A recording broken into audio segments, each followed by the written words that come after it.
9e verset. 9e verset. Nous sommes à la découverte de la porte. Je suis la porte. C'est Jésus qui se présente. Si quelqu'un entre par moi, il sera sauvé. Amen. La porte du ciel. Nous sommes encore à la porte. Avant de toucher les cieux, nous sommes d'abord à la porte du ciel. C'est le Seigneur Jésus. Pour ne pas cacher. Rien n'est caché. Tout est à nu devant Dieu. Tout est explicable avec l'aide du Saint-Esprit. Si quelqu'un entre par moi, il sera sauvé. C'est tout ça. Si tu entres par la porte qui est Jésus-Christ, tu seras sauvé. C'est pourquoi nous, les chrétiens, nous disons que nous avons fait un bon choix. Nous sommes très contents de notre choix. La doctrine chrétienne. Il entrera et il sortira. Et il trouvera des pâturages. Contraire à d'autres, au verset 10, qui est le voleur, ne vient que pour dérober, égorger, détruire.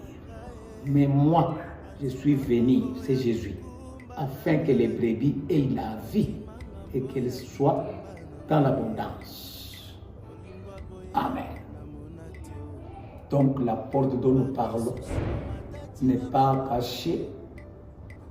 Le Seigneur ne nous a rien caché, nous a tout révélé.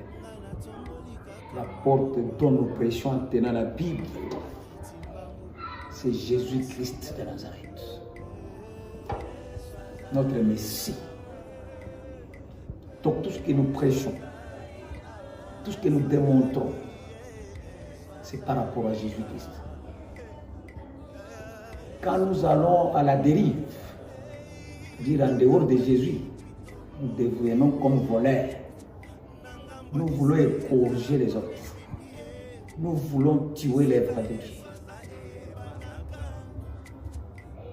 Nous devons rester dans la parole prophético-créatrice de Dieu, qui est en Jésus-Christ.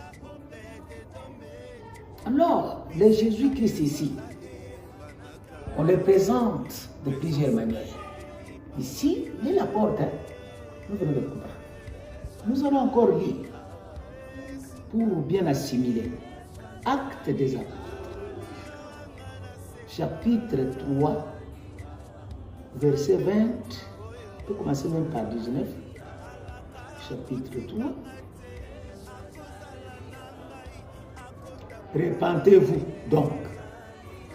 Convertissez-vous pour que vos péchés soient effacés. Nous, chrétiens, nous devons nous convertir. Nous devons d'abord nous repentir pour que nos péchés nous soient effacés en Jésus-Christ. Donc, si tu arrives à la porte qui est Jésus-Christ, les péchés effacés. Effacez-les. Vous qui êtes encore en dehors, vous êtes dans le péché, du début à la fin. Mais nous qui sommes déjà à la porte, nos péchés sont effacés, pardonnés. Il continue, verset 20, afin que des temps de rafraîchissement viennent de la part du Seigneur. Et qu'il envoie, donc le Seigneur Dieu, qu'il envoie celui qui vous a été destiné, Jésus-Christ. Amen. Le temps de rafraîchissement, nous francophones nous connaissons. C'est le temps des noces. C'est le temps de boire et manger le spirituel. C'est le temps d'écouter la parole de Dieu. C'est ça le temps de rafraîchissement. Le temps où nous allons à l'église. Le temps où nous sommes en train d'écouter la parole de Dieu. C'est ça le temps de rafraîchissement. Que Dieu nous a déjà prédestinés. Et que notre ciel doit recevoir. Là c'est 21 verset. Que le ciel doit recevoir jusqu'au temps du rétablissement de toutes choses dont Dieu a parlé anciennement par la bouche de ses saints prophètes. Donc Dieu avant avait déjà prédestiné pour que nous puissions recevoir Jésus-Christ au ciel, au ciel. Nous sommes encore au singulier. Au ciel, dans ton ciel là, dans ton intelligence là. Quand tu recherches le Seigneur,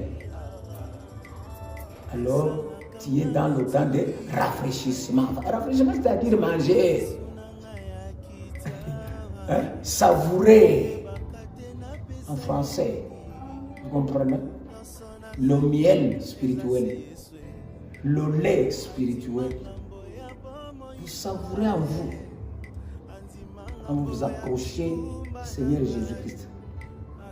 C'est pourquoi dans l'épître de Pierre, il est dit, si vous avez écouté que le Seigneur est bon, approchez-vous de lui. Donc chaque fois que nous allons à l'église, chaque fois que nous écoutons des prédications des serviteurs de Dieu, nous sommes dans le temps de rafraîchissement. Et nous nous approchons de la porte du ciel. Que le ciel doit recevoir. Voilà, c'est tout ça. Le ciel doit recevoir.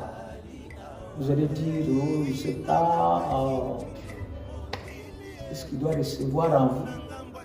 Moi, je dis que le ciel doit recevoir votre ciel.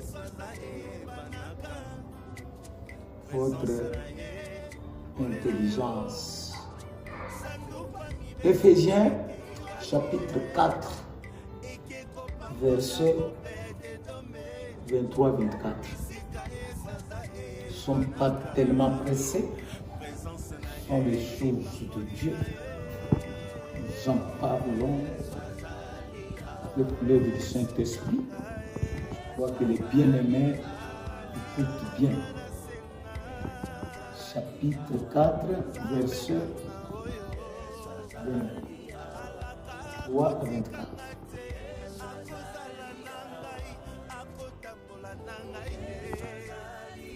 Nous vont commencer même par 21.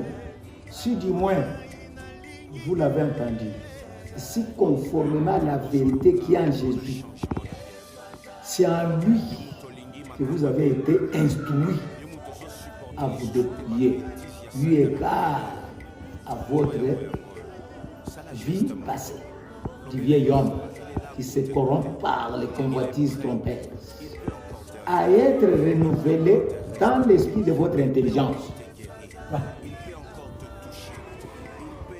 Renouvellement, ça se fait dans le ciel, c'est-à-dire dans le renouvellement de l'esprit de notre intelligence. C'est ça le ciel. C'est ça être à la porte du ciel.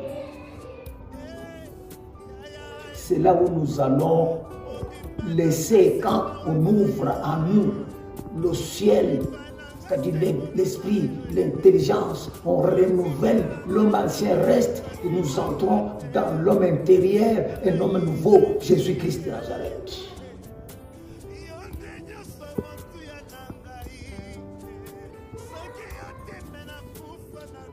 Verset 24. Et à revêtir l'homme nouveau. Amen. Donc à la porte là, la porte qui est Jésus-Christ là, nous trouvons un homme nouveau qui nous attend. Voilà, nous attend. Dès que nous arrivons à la porte du ciel là, Jésus-Christ, l'homme nouveau entre en nous, dans notre esprit, renouveler notre intelligence. Il y a égard à l'homme passé que nous allons laisser. Nous allons le laisser. C'est le langage spirituel de Dieu. Vous qui êtes dans cette part, vous êtes bien-aimés. Vos oreilles sont heureuses. Vos yeux sont heureux. Parce que vous êtes en train d'être renouvelés par le temps de rafraîchissement de la parole de Dieu. La véritable parole ne laisse rien au hasard. Alors,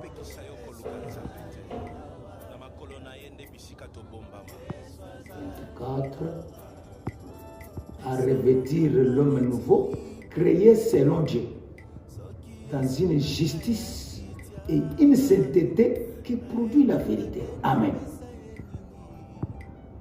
L'homme nouveau, créé selon Dieu, dans la justice de Dieu, pas la justice humaine, qui est infaillible.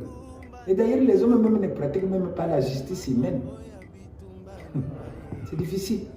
Mais vous qui m'entendez, qui me regardez, qui m'écoutez, vous arrivez directement à une justice créée par Dieu.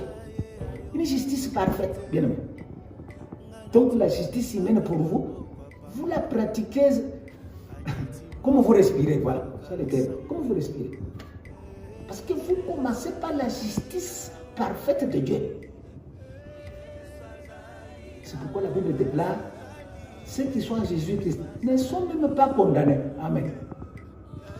Parce qu'ils savent, ils sont arrivés à la porte de la justice du royaume. Ils ont en eux. Amen. Parce qu'il n'y a pas seulement les hommes, même les femmes, même les enfants. La justice de Dieu.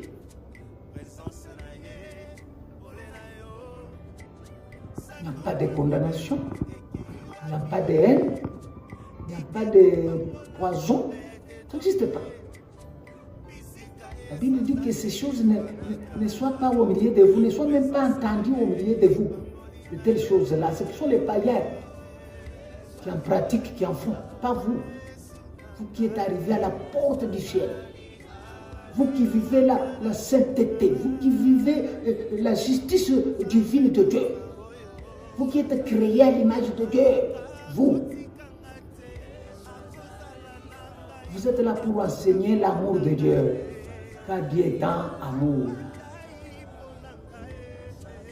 Comment Satan peut venir avec ses malices ou détourner de la vérité de Dieu? Shalom, shalom, bien-aimés. Comme disent les gens de ce monde, les bonnes choses ne durent jamais. Nous allons revenir, si pas demain, vu le temps que nous avons, même le lendemain. Mais aujourd'hui, nous avons présenté la porte. La porte. Et prochainement, vu le temps, nous allons parler des portes des cieux. Aujourd'hui, nous avons parlé de la porte du ciel, qui est Jésus-Christ. Qu'il vous bénisse abondamment au nom de Jésus-Christ.